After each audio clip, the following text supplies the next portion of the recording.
Hello friends, welcome to my channel.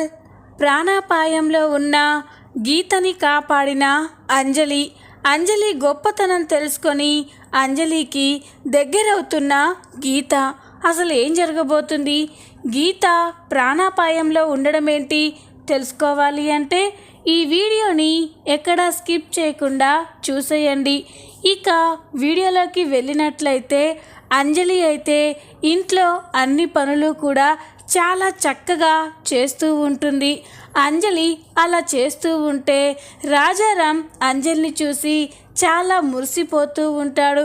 కాసేపటి తర్వాత అంజలి గుడికి వెళ్ళడానికి రెడీ అయ్యి, తాతగారు నేను గుడికి వెళ్ళొస్తాను అని చెప్పగానే ఇక రాజారాం, అదేంటమ్మా ఇప్పటి వరకు ఇంట్లో పనులన్నీ చేసి అలసిపోయావు, గుడికి రేపైనా వెళ్ళొచ్చమ్మా అని అంటూ ఉంటే ఇక అంజలి, లే తాతగారు, మా అమ్మని కలిసేంత వరకు నేను అలసిపోను.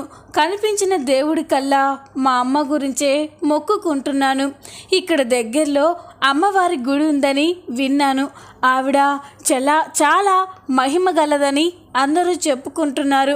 ఒక్కసారి ఆ గుడికి వెళ్ళి ఆ అమ్మకి మా అమ్మని కనిపించేలా చేయమని మొక్కుకుంటాను తాతయ్య అని అనగానే రాజారాం చాలా బాధపడుతూ ఉంటాడు.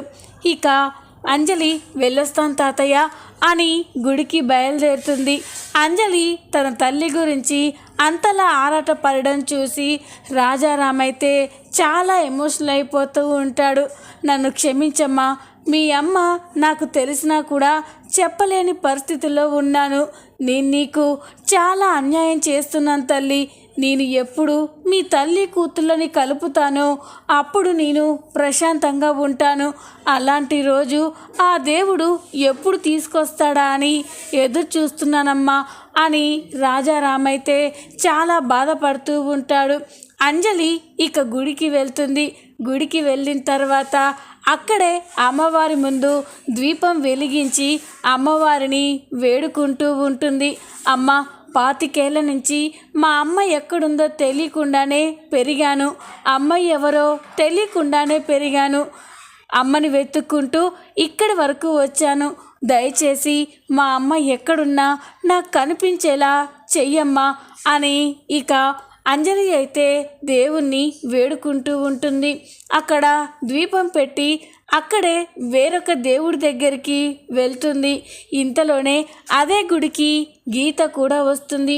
గీత గుళ్ళోకి వచ్చేసరికే అక్కడే అమ్మవారి ముందు అంజలి వెలిగించిన దీపం గాలికి ఊగిసలాడుతూ ఉంటుంది. అది గమనించిన గీత ఒక్కసారిగా పరిగెత్తుకుంటూ వెళ్ళి అంజలి పెట్టిన దీపానికి చేతులు అడ్డు పెడుతుంది. ఇక దాంతో దీపం అయితే నిలకడగా వెలుగుతూ ఉంటుంది. గీత అది చూసి అక్కడే ఉన్న అమ్మవారికి మొక్కుకుంటూ ఉంటుంది. అమ్మ, ఎవరో బలమైన కోరిక కోరుకొని నీ ముందు ఈ దీపం వెలిగించి ఉంటారు. వాళ్ళు ఎంతో ఆశగా నీ ముందు ఈ దీపం వెలిగించారు. అందుకే ఈ దీపాన్ని ఆగకుండా నేను కాపాడాను. దయచేసి వాళ్ళెవరో కానీ వాళ్ళ కోరిక తొందరగా నెరవేరేలా చూడు తల్లి అని గీత అయితే అంజలి గురించే దేవుడికి మొక్కుకుంటూ ఉంటుంది. అంజలి గుళ్ళో అన్ని దేవుళ్ళని దర్శించుకొని అర్చన చేయించుకొని అక్కడే దేవుడికి దండం పెట్టుకుంటూ ఉంటుంది. గీత కూడా అక్కడే దండం పెట్టుకుంటూ ఉండగా ఒక్కసారిగా పక్కనే ఉన్న అంజలి కనిపిస్తుంది. అంజలిని చూసి గీత ఒక్కసారిగా షాక్ అయిపోతుంది. ఇక కోపంతో రగిలిపోతూ అంజలి వైపే చూస్తూ ఉంటుంది. ఇంతలోనే ఇక గీత భర్త గీతు అని పిలవగానే గీత తన భర్త పిలుస్తున్నాడు అని చూస్తూ ఉంటుంది. ఇంతలోనే అంజలి అక్కడి నుండి మాయమైపోతుంది. గీత తన భర్తతో మాట్లాడి అంజలి ఉన్న వైపుకి చూసేసరికే అంజలి అక్కడ కనిపించదు. దాంతో గీత ఒక్కసారిగా షాక్ అయిపోతుంది. అదేంటి, అంజలి ఇక్కడే ఉండాలి కదా, ఎక్కడికి వెళ్ళింది అని గుడి మొత్తం కూడా వెతుకుతూ ఉంటుంది. కానీ అంజలి అక్కడి నుండి ఇంటికి వెళ్ళిపోతుంది. అప్పుడే గీత భర్త వచ్చి, ఏంటి గీతు అంత టెన్షన్గా ఉన్నావేంటి అని అనగానే, ఏమండి ఆ అంజలి ఇక్కడే ఉందండి అని చెప్పగానే ఒక్కసారిగా షాక్ అయిపోతాడు. ఏంటి గీత ఏమంటున్నావు నువ్వు? అంజలి ఇక్కడ ఉండడం ఏంటి? అంజలి ఇక్కడ లేదని మనీష్ చెప్పాడు కదా అని అనగానే, లేదండి నా కళ్ళారా చూశాను, ఆ అంజలి ఇక్కడే ఈ గుళ్ళోనే చూశాను, ఇంతలోనే మాయమైపోయింది అని చెప్పగానే ఇక ఒక్కసారిగా షాక్ అయిపోతాడు. గుడి మొత్తం కూడా వెతుకుతూ ఉంటారు. కానీ అంజలి ఎక్కడా కనిపించకపోయేసరికి గీత అయితే చాలా కోపంతో రగిలిపోతూ ఉంటుంది. ఆ అంజలి జస్ట్లో మిస్ అయిపోయిందండి, లేకపోతే ఇప్పుడే దాన్ని ఈడ్చికెళ్ళి మీడియా ముందు దాని చేతే నిజం చెప్పించి నా కాళ్ళు పట్టించుకునేదాన్ని, మిస్ అయింది అని ఇక గీత అయితే కోపంతో రగిలిపోతుంది. ఆఫీస్కి వెళ్ళిన తర్వాత మనీష్ని తన క్యాబిన్కి పిలుస్తుంది. మనీష్ గీత దగ్గరికి వచ్చి, చెప్పండి మేడం అని అనగానే, మనీష్ అంజలి విషయం ఏం చేశావు అని అడుగుతూ ఉంటుంది. అది విని మనీష్ ఒక్కసారిగా షాక్ అయిపోతాడు. ఇదేంటి అత్తయ్య పదే పదే అంజలి గురించి అడుగుతుంది, ఏమని చెప్పాలి అని టెన్షన్ పడుతూ, అత్తయ్య చెప్పాను కదా అంజలి ఇక్కడ లేదని, తను ఎక్కడుందో కూడా తెలీదని అని మనీష్ చెప్పగానే, షటప్ మనీష్ అని అంటుంది. దాంతో మనీష్ ఒక్కసారిగా షాక్ అయిపోతాడు. ఏమైంది మేడం అని అనగానే, అంజలి ఎక్కడో సముద్రాల అవతల కొండవలస గ్రామంలో లేదు మనీష్, అంజలి ఇక్కడే ఇదే ఊళ్ళో ఉంది అని చెప్పగానే మనీష్ ఒక్కసారిగా షాక్ అయిపోతాడు. ఈ విషయం అత్తయ్యకి ఎలా తెలిసింది? కొంపతీసి అంజలి మా ఇంట్లోనే ఉందని కూడా తెలుసుంటుందా అని టెన్షన్ పడుతూ ఉంటాడు. ఏంటి మేడం అంజలి ఇక్కడే ఉందా అని అనగానే, అవును అంజలిని నా కళ్ళారా ఈరోజు చూశాను, అంజలి ఇక్కడే ఉంది, నువ్వు ఏం చేస్తావో నాకు తెలీదు, రేపే ఆ అంజలిని నా ముందుకు తీసుకురావాలి అని చెప్పగానే మనీష్ షాక్ అయిపోతాడు. ఇదేంటి అత్తయ్య అంజలిని ఎక్కడ చూసింది అని టెన్షన్ పడుతూ, మేడం ఏం మాట్లాడుతున్నారు మీరు, అంజలి ఇక్కడ ఉండడం ఏంటి అని అనగానే, మనీష్ నేను చెప్తున్నాను కదా నా కళ్ళు నన్ను మోసం చేయవు, ఈరోజు నేను గుడికి వెళ్ళాను, అక్కడే నేను ఆ గుళ్ళోనే అంజలిని చూశాను, దాన్ని పట్టుకునే లోపే మాయమైపోయింది అని అనగానే మనీష్ షాక్ అయిపోతాడు.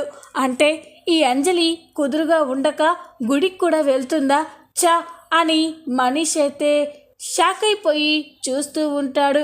ఇక గీత, చూడు మనీష్ ఇంకా 2 రోజులు మాత్రమే టైం ఉంది, నువ్వు ఎలాగైనా ఆ అంజలిని వెతికి పట్టుకొని మీడియా ముందుకి తీసుకురావాలి, ఇన్ని రోజులు అంజలి ఎక్కడుందో ఏ ఊళ్ళో ఉందో తెలీదన్నావు, ఇప్పుడు అంజలి ఇదే ఊళ్ళో ఉంది, నువ్వు వెంటనే అంజలిని వెతికి పట్టుకొని నా ముందుకి తీసుకురావాలి, దట్స్ ఇట్ అని చెప్పగానే మనీష్ షాక్ అయిపోతాడు. ఇక మనీష్ అయితే సాయంత్రం కాగానే చాలా కోపంగా ఇంటికి వెళ్తాడు. తాతయ్య తాతయ్య అని పిలవగానే రాజారాం మనీష్ దగ్గరికి వస్తాడు. ఏంట్రా అంత కోపంగా ఉన్నావేంటి, మళ్ళీ ఏం జరిగిందని అంత మెల్లగా అడుగుతావేంటి తాతయ్య, ఈరోజు అత్తయ్య అంజలిని చూసిందంట అని చెప్పగానే రాజారాం ఒక్కసారిగా షాక్ అయిపోతాడు. ఇక వెంటనే, ఏంట్రా ఏం మాట్లాడుతున్నావు, గీత అంజలిని ఎలా చూస్తుంది అని అనగానే, ఈ అంజలి కుదురుగా ఉండదు కదా తాతయ్య, ఈరోజు గుడికి వెళ్ళిందంట కదా, అత్తయ్య కూడా అదే గుడికి వెళ్ళింది, అక్కడే అంజలిని చూసిందంట, ఏంటి తాతయ్య నాకు ఈ టార్చర్, అత్తయ్య ఏమో అంజలిని ఎక్కడున్నా వెతికి పట్టుకొచ్చి నా పరువు నిలబెట్టాలి అని అత్తయ్య నన్ను ఫోర్స్ చేస్తుంది, ఇక్కడ నువ్వేమో అంజలి గురించి అత్తయ్యకి చెప్పొద్దు అని ఒట్టు వేయించుకున్నావు, నన్నేం చేయమంటావు తాతయ్య, మీ ఇద్దరి మధ్య నేను నలిగిపోతున్నాను, లే తాతయ్య అంజలిని అత్తయ్య ముందుకి తీసుకెళ్తాను అని అనగానే రాజారాం ఒక్కసారిగా షాక్ అయిపోతాడు. ఇప్పుడే అంజలిని తీసుకెళ్ళి అత్తయ్య ముందు నిలబెడతాను. ఎక్కడ అంజలి, అంజలి, అంజలి అని పిలుస్తూ ఉంటాడు. అప్పుడే రాజారాం, మనీష్ అంటే ఈ తాతయ్య చచ్చిపోయినా పర్వాలేదని అనుకుంటున్నావారా అని అనగానే మనీష్ షాక్ అయిపోతాడు. తాతయ్య, ఏం మాటలవి, మీరు లేకుండా మేము ఎలా ఉండగలం అని అనగానే, మరి అంజలిని తీసుకెళ్తే జరిగేది అదేరా అని అనగానే మనీష్ షాక్ అయిపోతాడు. ఏంటి తాతయ్య, అంజలి అసలు ఎవరు, ఎందుకు నువ్వు తన కోసం ఇంతలా ఆరాటపడుతున్నావు? నీ కన్న కూతురు పరువు పోతుందని తెలిసినా కూడా నువ్వెందుకు అంజలిని ఇంత సపోర్ట్ చేస్తున్నావు అని అనగానే ఇక రాజారాం, అది ఇప్పుడే నీతో చెప్పలేనురా, ఏదో ఒకరోజు చెప్పాలి అంటే నీకే చెప్తాను అని రాజారాం అక్కడి నుండి వెళ్ళిపోతాడు. ఇక మనీష్కి అయితే ఏమీ అర్థం కాదు. అసలు ఏం జరుగుతుంది, అంజలికి అత్తయ్యకి ఏంటి సంబంధం, తాతయ్య ఏ విషయంలో ఇంత బాధపడుతున్నాడు అని మనీష్ అయితే ఆలోచిస్తూ ఉంటాడు. ఇక ఇదిలా ఉండగా ఒకరోజు గీత అయితే ఆఫీస్ పని మీద కార్లో మీటింగ్కి వెళ్తూ ఉంటుంది. అలా వెళ్తూ ఉంటూ కూడా గీత అంజలి గురించే ఆలోచిస్తూ ఉంటుంది. అంజలి వల్ల తను ఎంత నెగిటివ్ అయిపోయిందో, సోషల్ మీడియాలో ఎన్ని రూమర్స్ వస్తున్నాయో అవన్నీ గుర్తు చేసుకొని గీత అయితే చాలా డిస్టర్బ్గా పరధ్యానంగా కార్ని డ్రైవ్ చేస్తూ ఉంటుంది. ఇంతలోనే అలా డ్రైవ్ చేస్తూ ఉండగా ఒక్కసారిగా ఎదురుగా వేరొక లారీ వస్తూ ఉంటుంది. అది చూసిన గీత ఆ లారీని తప్పించబోయి కార్ని సైడ్కి తిప్పేసరికే ఒక్కసారిగా అక్కడే ఉన్న చెట్టుకి కారు గుద్దేసుకుంటుంది. దాంతో ఇక గీతకి చాలా దెబ్బలు తగిలి బ్లడ్ పోతూ ఉంటుంది. అక్కడే స్పృహ తప్పి పడిపోతుంది. ఇంతలోనే అంజలి కూడా ఇంట్లో సరుకుల కోసం మార్కెట్కి వెళ్ళి సరుకులు తీసుకొని నడుచుకుంటూ అదే దారి వెంబటి వస్తూ ఉంటుంది. అలా వస్తూ ఉంటే అక్కడే గీత కార్కి యాక్సిడెంట్ అవ్వడం, అందులో గీత స్పృహ తప్పి పడిపోవడం చూసి అంజలి ఒక్కసారిగా షాక్ అయిపోతుంది. అయ్యో, అక్కడ ఎవరికో యాక్సిడెంట్ అయ్యింది అని చెప్పి అంజలి అయితే పరిగెత్తుకుంటూ అక్కడికి వెళ్తుంది. అంజలి వెళ్ళేసరికి గీత తల అటు తిరిగి ఉంటుంది. ఇక అది చూసిన అంజలి, అయ్యో ఎవరికో యాక్సిడెంట్ అయింది మేడం మేడం అని గీతాని లేపుతూ ఉంటే ఒక్కసారిగా గీతాంజలి కనిపిస్తుంది. గీతాంజలిని చూసి అంజలి ఒక్కసారిగా షాక్ అయిపోతుంది. గీతాంజలి మేడం, అయ్యో గీతాంజలి మేడం, లేవండి మేడం అని లేపుతున్నా కూడా గీతకి స్పృహ రాదు. ఇక వెంటనే అంజలి చాలా కంగారు పడుతూ అటుగా వెళ్తున్న ఆటో అతని సాయంతో గీతని హాస్పిటల్కి తీసుకెళ్తుంది. ఇక డాక్టర్తో, డాక్టర్ ఎలాగైనా మా మేడాన్ని కాపాడండి ప్లీజ్ డాక్టర్ అని బ్రతిమలాడుతూ ఉంటే, సరేనమ్మా అని చెప్పి డాక్టర్స్ గీతకి ఐసీయూలో ట్రీట్మెంట్ చేస్తూ ఉంటారు. బయట అంజలి అయితే చాలా కంగారు పడుతూ టెన్షన్ పడుతూ ఉంటుంది. ఇప్పుడు ఏం చేయాలి?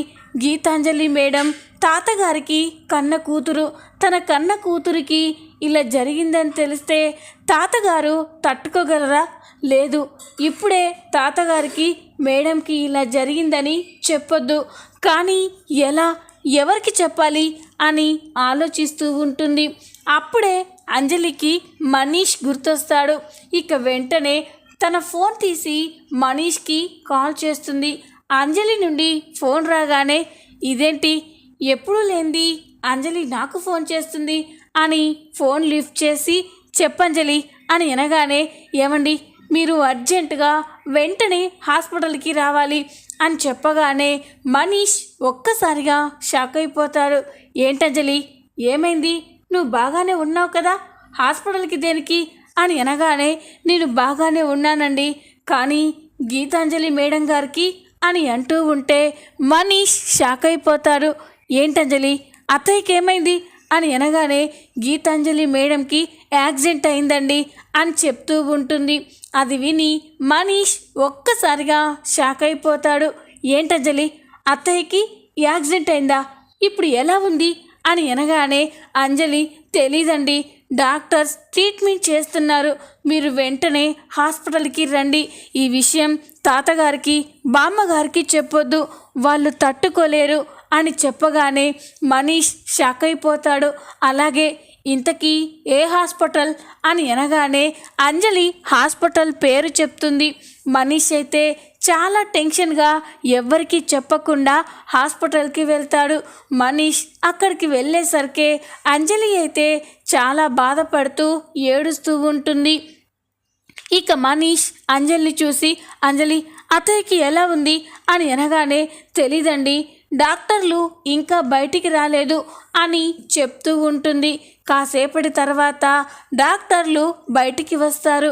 ఇక మనీష్ అయితే చాలా కంగారుగా డాక్టర్ దగ్గరికి వెళ్ళి, డాక్టర్ మా అత్తయ్యకి ఎలా ఉంది, తనకే ప్రమాదం లేదు కదా అని అంటూ ఉంటే ఇక డాక్టర్ చూడండి, ఆవిడ తలకి బలంగా గాయమైంది, చాలా బ్లడ్ పోయింది, తనకి వెంటనే బ్లడ్ ఎక్కించాలి, కానీ తనది ఓ పాజిటివ్, మా దగ్గర ఆవిడ బ్లడ్ అయితే అవైలబుల్ లేదు, ఎక్కడైనా డోనర్ దొరుకుతారేమో తీసుకురండి, ఎంత అర్జెంటుగా తీసుకొస్తే అంత మంచిది, లేకపోతే ఆవిడని కాపాడడం చాలా ప్రాబ్లం అవుతుంది అని చెప్పగానే మనీష్ అంజలి ఒక్కసారిగా షాక్ అయిపోతారు.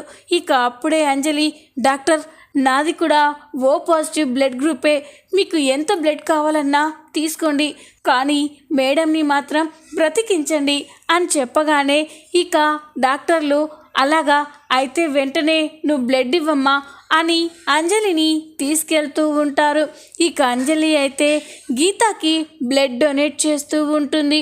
అదంతా చూసిన మనీష్ ఒక్కసారిగా ఆశ్చర్యపోతాడు. అసలు ఏం జరుగుతుందో ఏమీ అర్థం కావట్లేదు.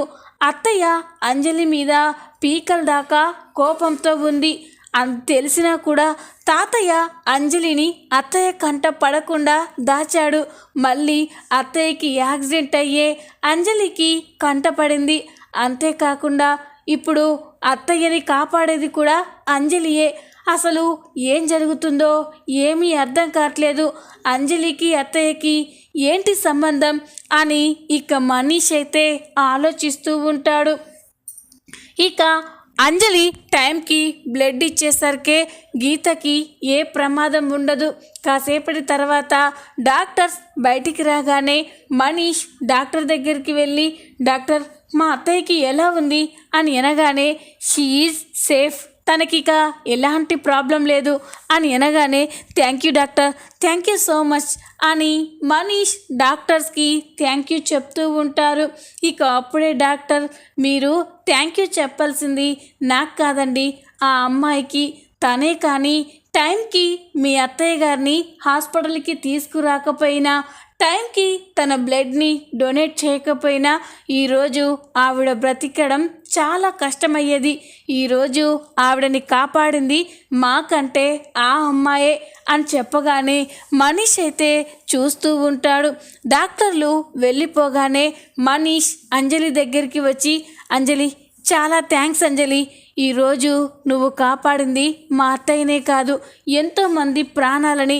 మా అత్తయ్య అంటే తాతయ్యకి, మా నాన్నమ్మకి, మాకు, మామయ్యకి, అందరికీ పంచ ప్రాణాలు. మా అత్తయ్యకి ఏదైనా జరిగితే మేము తట్టుకునే వాళ్ళం కాదంజలి అని బ్రతిమలాడుతూ ఉంటే ఇక అంజలి, అదేంటండి అలా అంటారు, మేడం చాలా మంచి మనిషి, అది నాకు తెలుసు, ఏదో మా అనాథ పిల్లలకి ఇబ్బంది అవుతుందని మేడంని ఇబ్బంది పెట్టేలా మాట్లాడాను, అంతేకాని ఆవిడ ఎంత గొప్పదో నాకు తెలుసండి. అది కాకుండా తాతగారికి, బామ్మగారికి గీతాంజలి మేడం అంటే పంచ ప్రాణాలు. అలాంటి కన్న కూతురికి ఏదైనా జరిగితే వాళ్ళు తట్టుకోగలరా? అందుకే నా వంతు సాయం నేను చేశాను అని అంజలి చెప్తూ ఉంటుంది.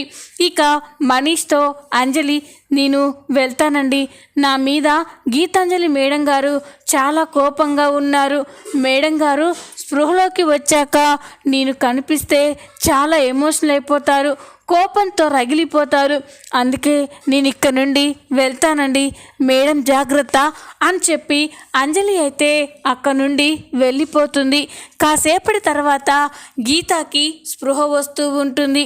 గీతాకి స్పృహ రాగానే సిస్టర్ మనీష్ దగ్గరికి వచ్చి ఆవిడకి స్పృహ వచ్చింది అని చెప్పగానే మనీష్ చాలా సంతోషంగా గీత దగ్గరికి వెళ్తాడు. ఇక గీత మనీష్ని చూసి, రే మనీష్, నేను ఎలా బ్రతికానురా, అసలు నేను బ్రతికే ఉన్నానా అని అనగానే ఇక మనీష్, అత్తయ్య మీకేం కాదు అని అనగానే, లేదురా, నన్నెవరో ఒక అమ్మాయి హాస్పిటల్కి తీసుకొచ్చింది. నాకు కాస్త స్పృహ వస్తున్న టైంలో నేను ఆ అమ్మాయిని చూశాను. నా కోసం ఆ అమ్మాయి ఎంతో బాధపడింది, ఆరాటపడింది. అసలు ఆ అమ్మాయి రూపం నాకు సరిగ్గా గుర్తులేదురా, అసలు ఎవరా అమ్మాయి అని అనగానే ఇక మనీష్ ఆలోచిస్తూ ఉంటాడు. ఇక అప్పుడే గీత, చెప్పరా ఆ అమ్మాయి ఎవరు అని అనగానే ఇక మనీష్, ఎవరో కాదత్తా, నువ్వు ఎంతో కోపంగా పగగా చూస్తున్న అంజలియే ఈరోజు నిన్ను కాపాడింది అని చెప్పగానే గీత ఒక్కసారిగా షాక్ అయిపోతుంది. ఇక వెంటనే, ఏంటి మనీష్, ఏమంటున్నావు?